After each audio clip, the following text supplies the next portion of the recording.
Saudara, buat Anda yang suka film horor, ada kabar baik dari industri perfilman kita.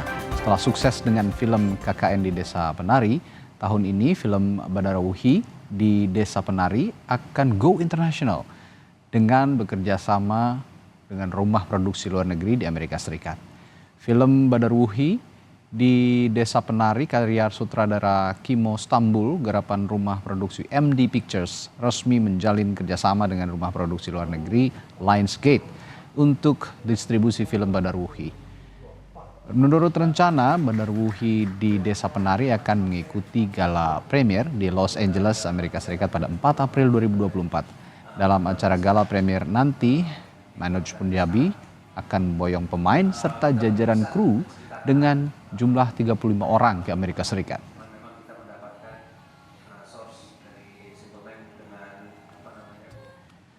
Lalu sebenarnya bagaimana film Indonesia yang bukan kali ini saja go internasional dan bagaimana produksi di balik layarnya? Kami hadirkan perbincangannya langsung bersama CEO dan founder MD Entertainment, Manoj Punjabi. Selamat pagi Pak Manoj.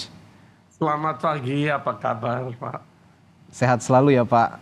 Ini kabar mengembirakan sekaligus membanggakan Pak Manoj, bahwa film Badarwuhi di Desa Penari akan menjadi film Indonesia yang go internasional.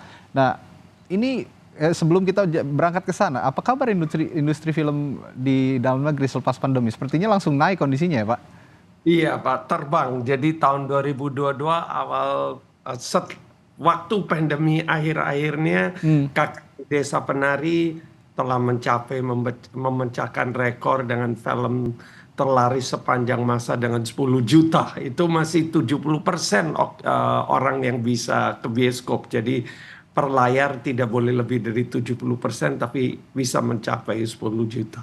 Wow, ya ini menjadi titik balik kebangkitan film kita juga. Mudah-mudahan nanti Badarwuhi ini juga jadi trigger ya buat sineas-sineas yang lain, rumah-rumah produksi yang lain untuk bisa go internasional. Lalu di dunia musik ini udah terjadi perang dagang atau proteksionisme Pak Manoj. Puncaknya dilakukan oleh Singapura nih, kemarin ada konser Taylor Swift.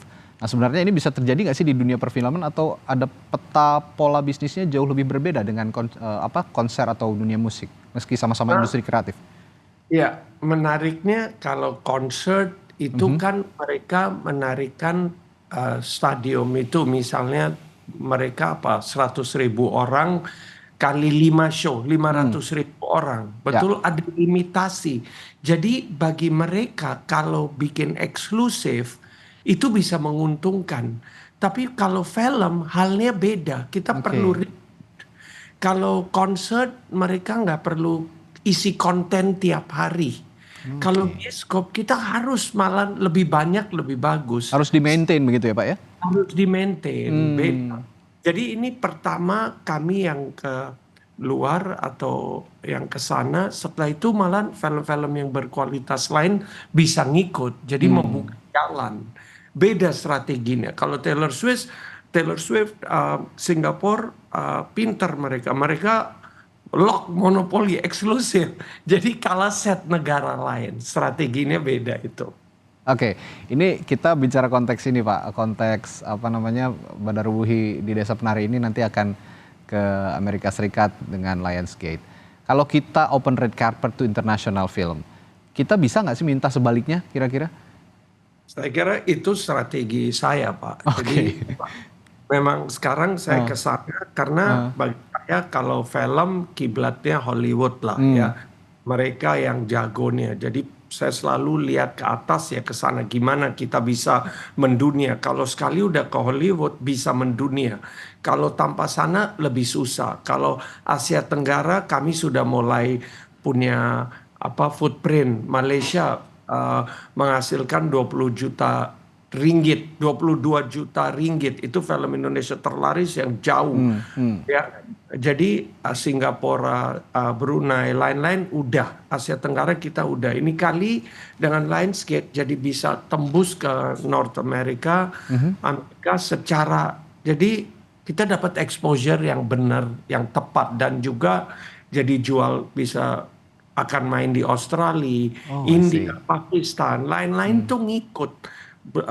Itu yang kita mau supaya benar-benar go international. Oke. Harapan dengan itu nanti ya ada strategi Lionsgate atau perusahaan lain yang saya lagi bicarakan, kita bisa JV bikin di sini, bikin kerja sama film di sini. Tapi untuk itu perlu bantuan dukungan pemerintah juga, karena Hmm, di sana ada banyak rebate system. Hal-hal itu yang sangat penting untuk oke.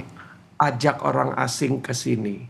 Oke, Pak Manoj, to be honest, saya ini penggemar film-film horornya MD. Dan saya selalu melihat MD ini membuat film horor tidak hanya jump scare-nya saja yang dijual, tapi ada jalan ceritanya yang bisa diikuti begitu. Nah, kira-kira ini bocoran sedikit saja kalau untuk Badaruhi Desa Penari, nanti yang ditonjolkan lebih ke horornya atau memang ada cerita-cerita di balik itu? Saya kira ini kali bagi saya, dan kemarin kita gala primer dan lihat reviewnya, Mhm, kalau orang mengharapkan mau nonton film horor yang menakuti jump scare, aha, itu bukan Badarawi. Bagi saya Badarawi benar-benar ceritanya lebih dalam, lebih lebih dalam ya. Oke. sangat dalam, tapi Mhm, sederhana, bukan rumit ribet bikin mhm, orang pusing. mhm, Sangat bisa direlate, tapi dramanya benar-benar relatable. hmm. Bukan horror, lebih etniknya ada, Culture budayanya, juga ada ya. culture-nya ada, Hmm. culture tawannya sangat kental, dan itu jadi lebih menarik. Malah mungkin orang lagi harap ada jump scare-nya, tapi nggak ada. Nothing, not it's more, kita lebih iri ya, lebih lebih Ya. ya, keren, beda, lebih drama daripada ke horror ini kali. Nah, kalau compare to horror movie in Hollywood gitu ya, kayak yang produksinya Lionsgate juga saya beberapa kali lihat gitu film-film horornya Lionsgate. Ini kalau Hollywood saya justru melihatnya tidak terlalu relate dengan apa namanya situasi dengan culture yang ada di Asia, dan ini apakah nanti juga akan disesuaikan dengan apa namanya kondisi culture di Hollywood misalnya, karena ini film juga kan tidak akan ditonton oleh masyarakat Asia tapi juga mungkin oleh dunia begitu Pak Manoj. Ya, maksudnya Badarawi, kalau jadi Badarawi kan kita ya udah filmnya itu, karena itu di Hollywood bisa menarik, minimal saya bisa dapat awareness dulu permulaan. Oke. Ya karena Lionsgate yang mau rilis di sana, jadi ada ada chance saya punya kesempatan benar kalau orang Hmm, mau rilis film lewat MD, itu kan jadi proper kalau MD mau distribute film. Ini hmm, juga sama karena Lionsgate yang mau rilis, jadi saya juga lebih nyaman dan saya mau perusahaan yang besar bisa merilis. Jadi kita dapat right exposure, ya. oke. Dan menariknya kalau kultur kita keangkat dengan Ya, film. artinya itu yang justru membuat Lionsgate juga tertarik ya Pak Manoj ya untuk bekerja sama ya. Ya, dan juga kan track recordnya KKN 10 juta. Jadi ada kesempatannya. Mereka juga mau cari sesuatu yang besar juga. Ini kan udah ada fan base. Hmm, Tinggal di mana ada track record lah. Apalagi mutu, dari segi mutu ini udah lihat. Mereka pas lihat 5 menit pertama, saya kasih liatin bulan Februari, baru lebih yakin. Tadinya nggak tahu ini mau dapat film apa nih. Ini gue rilis, nanti nggak jelas lagi oke. film. Ece-ece lagi, tapi cukup, Jadi cukup. nanti kalau udah di Amerika sana nggak kalah lah ya dengan Shutter yang sudah juga diambil Hollywood kan, Shutternya Ya, film yang dari Thailand. Thailand. Lalu The Eye, The Ring ya Pak ya. Ya, harapan saya begitu. Aha. Harapan saya juga ini bukan yang pertama, yang terakhir. Ada strategi lebih besar dari MD, tapi cara masuk yang tepat adalah lewat Badarawi, bawa film Ya. Indonesia ke Amerika, ke LA dulu, screening, nanti beberapa minggu kemudian baru rilis. Kita kan rilis di Indonesia 11 April. Oke. Nanti Pak Manoj, film horor di Indonesia ini kan masih sangat tinggi ya. Memang peminatnya sangat tinggi begitu. Jika memang ini nanti di-compare dengan di Amerika Serikat, Anda sudah melihat komparasinya memang sama peminatnya atau bagaimana? gimana Pak, bisa diulang Sorry, maksudnya? di Indonesia ini kan peminat film horor ini sangat tinggi, Pak Manoj. Nah, kalau compare to Amerika Serikat, apakah peminatnya juga sama tingginya atau seperti apa? Gini, kalau di Amerika nggak tahu sekarang lebih eh, film horor selalu ada Ya. dari Insidious, Conjuring di sana ya. Saya ngomong 15 Ya. tahun yang lalu. Dan sebelum-sebelumnya juga Exorcist, Omen yang berapa puluh tahun. Nah, jadi mereka ada peminat ya. Dan di Amerika lebih. Di Korea terakhir-terakhir ini juga film juga lebih banyak genre horror. Tapi bedanya relatable factor. Kalau mereka jarang yang lebih real di Amerika. Yang kita bisa lihat film horornya yang oh ini sangat real, angkat ada unsur budaya mereka. Biasanya film horor di sana lebih mengentertain, nggak kesan meeting bisa Agree. aja genre apapun. Kita juga ada, tapi di Badarawi khususnya filmnya ada unsur relatable, ya bahwa oh ini bisa terjadi atau ada yang pernah Ya. ngalamin itu faktor yang menarik.